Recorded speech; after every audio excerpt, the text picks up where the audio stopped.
Dans un monde où la technique amène toujours plus de problèmes qu'elle n'en résout, n'avez-vous jamais pensé à trouver la technique ultime, la dernière invention, celle qui résoudrait tous vos problèmes? C'est cette quête ultime qui anime Fullmetal Alchemist Brotherhood, un manga où la pierre philosophale promet tout au prix de l'impossible. L'univers du manga Fullmetal Alchemist Brotherhood se déroule dans le pays d'Amnestris, une contrée industrialisée où l'alchimie est déifiée, érigée au rang de science universelle.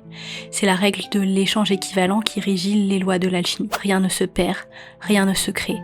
Tout se transforme. Pour créer quelque chose, il faut en abandonner une autre de même valeur. Cette loi est une version fictive de la première loi de la thermodynamique, qui stipule que l'énergie ne peut être ni créée ni détruite, mais uniquement transformée. La loi de l'échange équivalent limite le potentiel infini de l'alchimie. Tout n'est pas possible. Les alchimistes peuvent quand même manipuler et modifier la matière à l'aide de l'énergie naturelle. C'est la transmutation. 3 processus y sont à l'œuvre. La compréhension, la destruction et la reconstruction. C'est ce procédé qui permet aux alchimistes de changer l'air en feu, le feu en épée, le béton en mur, etc.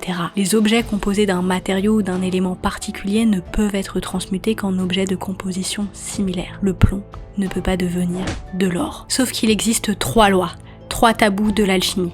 Ne transmutez pas l'or, n'agissez pas contre le gouvernement, ne tentez pas de transmutation humaine.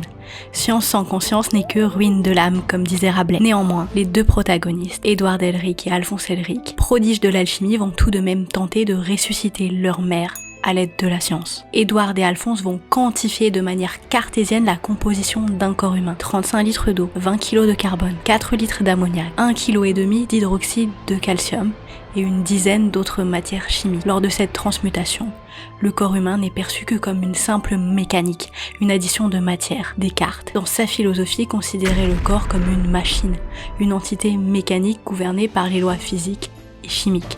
Il séparait le corps et l'âme et affirmait que le corps ne pouvait être compris que de manière scientifique et mathématique. Les 2 frères ont joué exactement au même jeu. Ils n'ont reconnu que la matérialité du corps. Les jeunes garçons échouent lamentablement dans leur entreprise. Ils créent un monstre qui n'a absolument rien d'humain.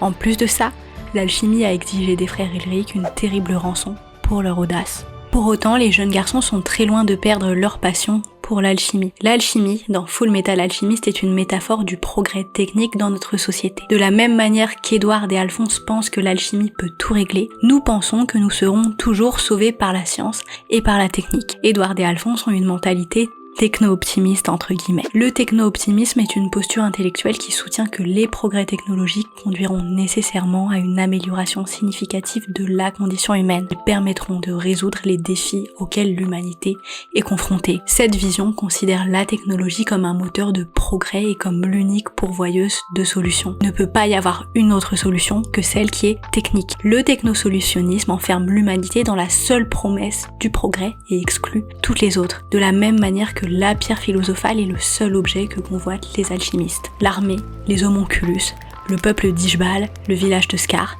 le royaume de Xing, tous convoitent la pierre philosophale. Alphonse et Edward veulent la pierre pour leur bien-être. Tous les personnages qu'ils poursuivent un but personnel, mais pas que, politique, social, environnemental, souhaitent obtenir la pierre philosophale. Pour eux, c'est le Graal. Aujourd'hui, nos politiciens souhaitent également résoudre tous nos problèmes par une nouvelle innovation. Macron a récemment investi 109 milliards d'euros dans l'intelligence artificielle pour ne pas laisser la France derrière. Nous sommes tous à la recherche de la nouvelle technique qui constituera notre porte de salut. Nous croyons en la sotériologie du progrès. Lorsque les 2 frères arrivent à Lior, la première ville de leur périple, ils rencontrent Rose.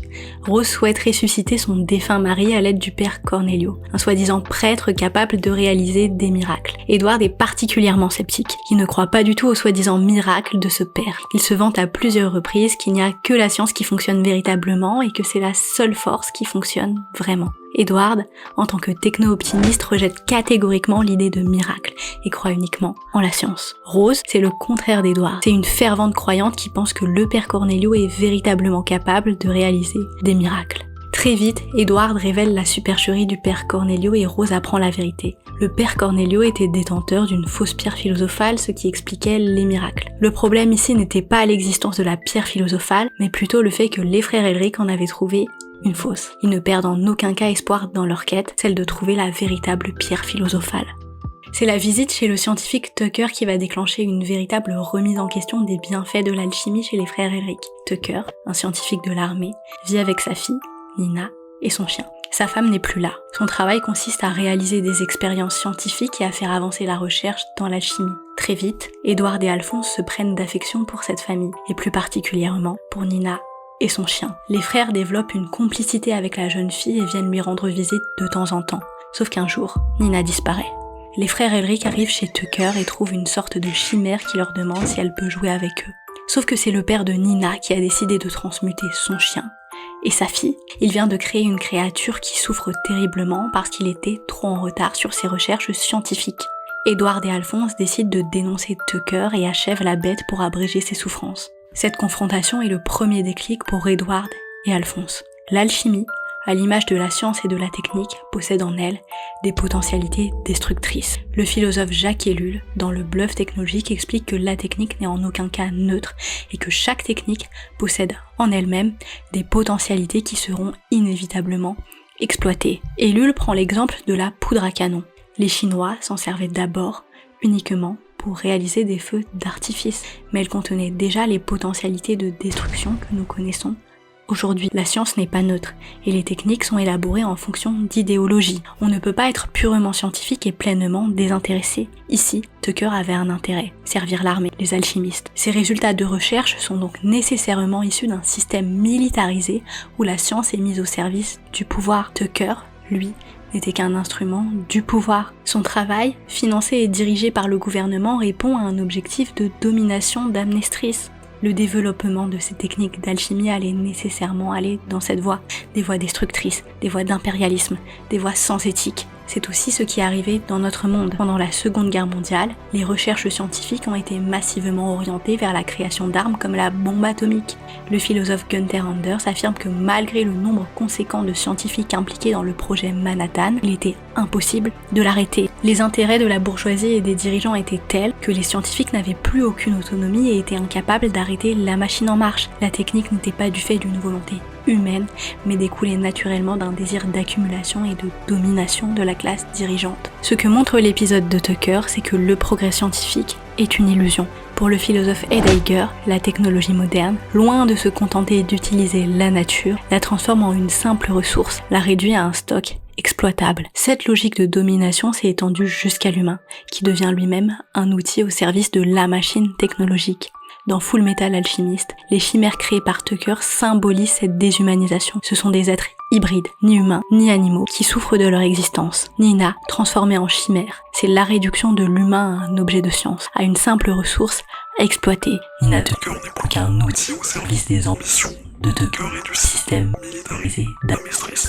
Au fur et à mesure du manga, les deux frères se rendent compte des atrocités provoquées par l'alchimie. La guerre d'Ishval est un exemple parfait. Le peuple d'Ishval vit à l'est d'Amestris. Il pratique une religion monothéiste et vénère un seul dieu, Ishbala. Pour les Ishbalans, tout ce qui existe est un acte de Dieu, et transformer ou modifier la création divine grâce à l'alchimie est considéré comme un blasphème.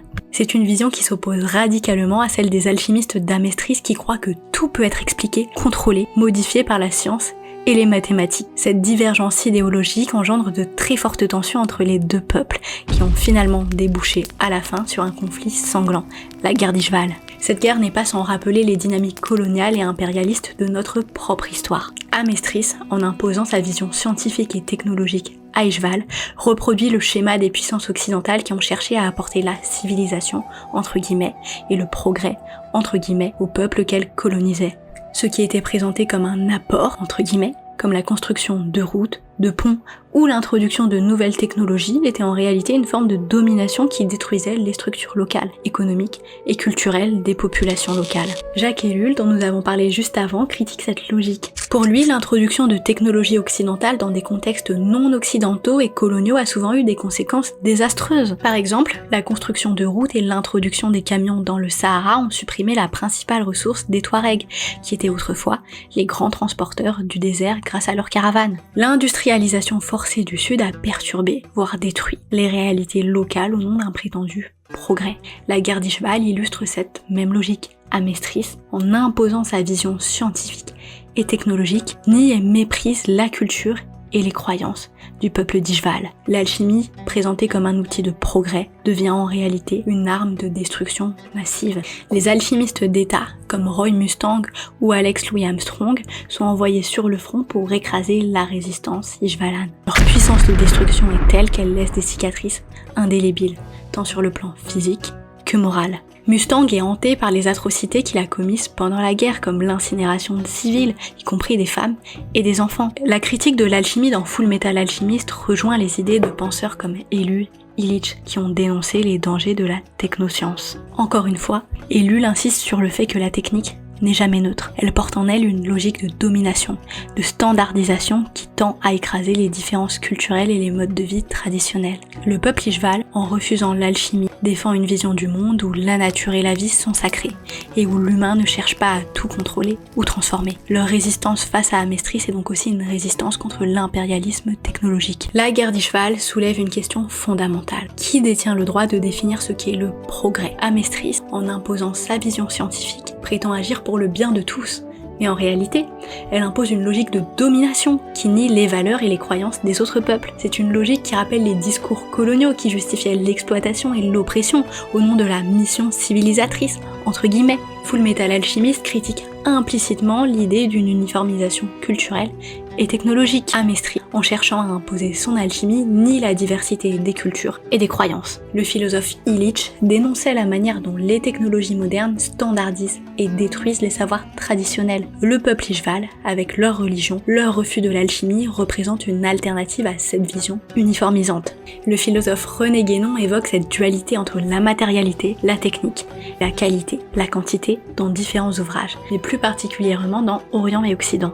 Le spiritualisme et la traditionnalité d'Ishval apparaît comme un rempart à ce qu'il considère comme la progression décadente de la marche vers le progrès d'Amestris. Leur résistance montre que le progrès, entre guillemets, ne doit pas nécessairement passer par l'adoption de la science et de la technologie occidentale. Full Metal Alchemist nous invite à nous questionner sur notre propre rapport à la science et à la technologie. Sommes-nous, comme Amestris, en train d'imposer une vision du monde qui nie les autres cultures et les autres façons de vivre ?